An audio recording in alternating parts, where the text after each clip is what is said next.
Hey everyone, this is my lesson for mechanisms of evolution. So they're going to be creating an Instagram profile and post. It can be used as like a jigsaw and carousel activity where they gather information and then share it, and they have to obtain the information on the other mechanisms from the other group's posts.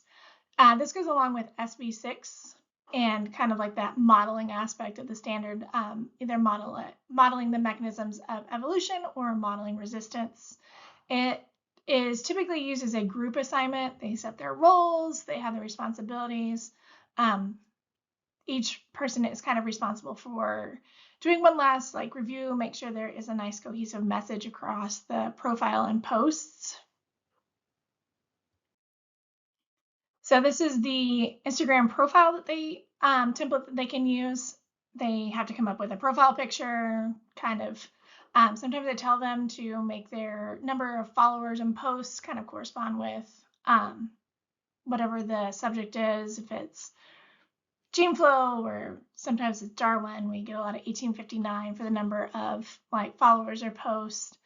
They have to have a caption that kind of tells a little bit about, especially for this one, would be their mechanism, and their pictures that can be on this page can either be from the individual post or they can be pinned posts, but everything has to relate to their mechanism of evolution.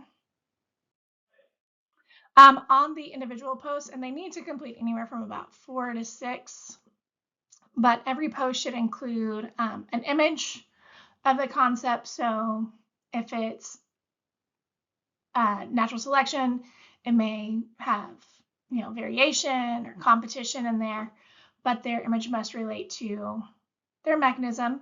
The caption needs to be brief, has to kind of stay within that 280 characters. It used to be 140, but now we bumped it up to 280. And then they also have to include relevant hashtags. So things like hashtag mechanism, hashtag evolution.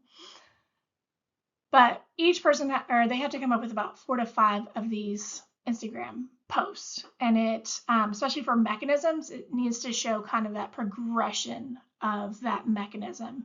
So if it's something like resistance, they would have to show a beginning, and then the introduction of the variation, and then application of the pesticide, and then showing the ones that are left behind, and then in the future. So that could take 4 to 5 posts. Here's an example of a natural selection one. It was a part of a series. So you can see we got Charles Darwin up there. Their Instagram name should be related to it. So natural selection baddie, 1859. This one was on variation. A lot of times I ask them not to put the title of it in the caption, so that you kind of have to read it and understand it.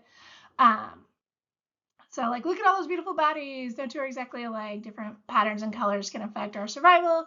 Is it better to blend or set out? Only the strongest survive. And then you've got the hashtag variation, natural selection, and then it's giving pick me. So kind of, who is the best? You can't have natural selection without that variation.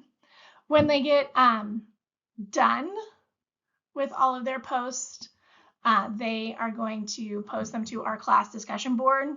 And then they have to go through and gather the information. They put it on their graphic organizer for each, however mechanisms we have. So they'll have a graphic organizer, and it'll include natural selection. Sometimes it includes directional, disruptive, stabilizing.